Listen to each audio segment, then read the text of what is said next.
السلام عليكم ورحمة الله. الحمد لله والصلاة والسلام على رسول الله وآله ومن والاه وبعد. أعوذ بالله من الشيطان الرجيم. وذكر فإن الذكرى تنفع المؤمنين. عن أنس قال: ضحى رسول الله صلى الله عليه وسلم بكبشين أملحين أقرنين ذبحهما بيده وسمى وكبر.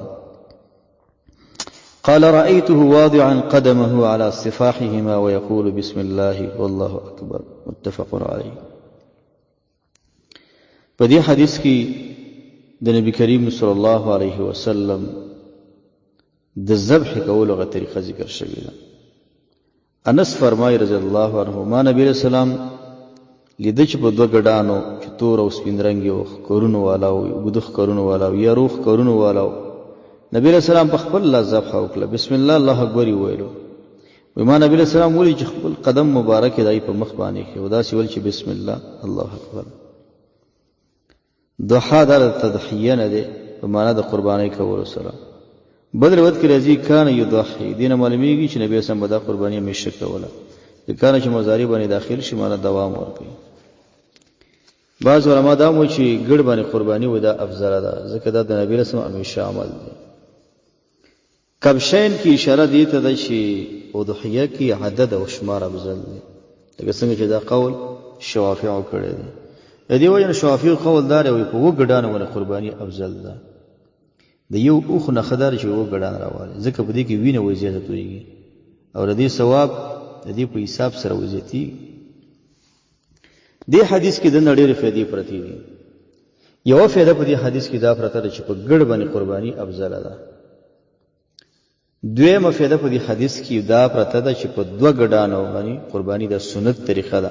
حدیث کې کبشین ذکر دي. بل فائدہ په کې دا ده چې ګډ باندې کو قرباني کوي دا افضل ده. وجه دا ده چې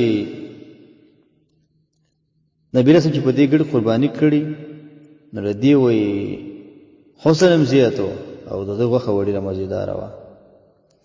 درغه دې حدیث ته معلومیږي چې املحین یعنی تور او سپینواله په کې اکثر وي. ته املحین یعنی مالګین برګ بروغ وندي خسته وي. شوافیع وایي چې ګډ تک سپین وي و دا ډېر افضل دی ځکه چې املح معنی د خالص سپین. بعض وایي چې املح هغه ته وایي چې تور وي لیکن د پاسه په سرواله وي. بعض وایي هغه د چې سپینواله سرواله سره شریک شوی وي او دا شکل په دی وجه غوړه شوی دی چې دې سره د حیوان خستخ کړی کی وخه مزیدار وي. لہذا کلم چې قرباني کوي حیوان وخسته اخلي. دا عوامو اصطلاح د وجه سترګي اومني د حیوان اخلي. اقرنین یعنی د هر یو دو معتدل ښکارونه. حافظ ابن حجر دا خبره کړي. یا اقرن وای هغه ګرته وای چې خستخ کړی لري. امام نووي نه دا خبره نقل ده. بعضی وای چې وګدو غټو ښکارونه والا، بعضی وای روغ ښکارونه والا. خود دین دا مسله معلومیږي چې ښکارونه والا باندې قرباني مستحب ده.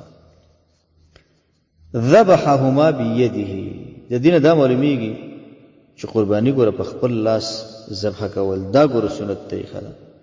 چې کله چاته آداب د ذبح معلوم وي هغه په دې په هیږي چې څنګه ذبح وکم او قادری په دې باندې په خپل دې ذبح وکړي. نبی رسول الله په یو حالت کې سل ذبح په یو ورځ کړی دي کې د نړۍ فائدې او علما ذکر کوي. د انسان نه د بے جرأتی او د بوزدلی د انسان نه وسره وځي دا پکې دنه فائدہ پرته د راس پکې پروته پدې کې. وسمى وكبر یعنی بسم الله الله اکبر ویل. الله اکبر ویل د ذبح په حالت کې د ټول علماء په نزد مستحب دي. هیڅ چا په دې کې اختلاف نه دی کړی. ابن قدامه دا خبر مغنی کې ذکر کړي. هر چې بسم الله دا د امام مالک، سفیانی ثوری او د امام حنیفه د دې په نسبت باندې بسم الله په حالت د ذبح کې د ذبح د صحت لپاره دا شرط علماء ګرځولې دي.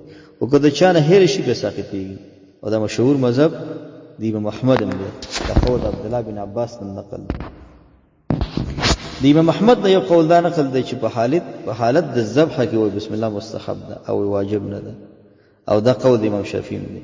لیکن راجح قول د جمهور دی چې دا لازم ده واجب ده د ذبح په شروع کې. کله چې حیوان ذبح کې د الفاظ مو سره ویل شي بسم الله الله اکبر دې چی او بیا دا وی اللهم هذا منك ولك. درګه بل ادب دام د چې د حیوان په مخامخ بل حیوان مذبح کوا دا یو ادب دی.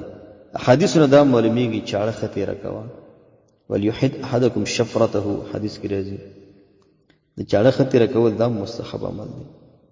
ټول بسم الله باندې ولي بسم الله الرحمن الرحیم باندې فقط څه شی وي بسم الله الله اکبر دومره بل ولي. په وخت د ذبح کې بعض خلک په نبی صلی الله علیه وسلم درود وایي. د ذبح په حالت کې په نبی صلی الله علیه وسلم درود د دې نقل نشته او بعض خلک مستحب ګڼي. لکه دا قول امام شافعي ته نسبت کیږي چې دا د امام شافعي قول دی چې په حالت د ذبح کې وي و درود ول پکار دی. د جمهور علماء قول دی چې په حالت د ذبح کې درود نشته. سفاح هما د معلومیږي سفاح دا جمع د صفحه ده اړخته وي. بعض وایي دا جمع د صفحه ده د مخ پلنوالي ته وي. بعض وایي صفحه د ارشي اړخته وي. او جمع ذکر کړی دا چې یو جانب باندې نبی سم قدم یې ایخی دی د بل اړخ هم دسي هغه ته نږدې دی او بل تر لاندې دی. بعض وایي جمع بعض وایي چې جمع کله چې کله وې دی ته ضمیر تسنیم مضاف شي نبی توزیع علی افراد مراد وي یعنی هر یو په مخ قدم ایخی دی او دا قدم خودل په دې خاطر دی چې دا سر ونه خوځي. خلاصه در په دې حدیث کې ډېرې فائدې ذکر شوي او د نبی رسول الله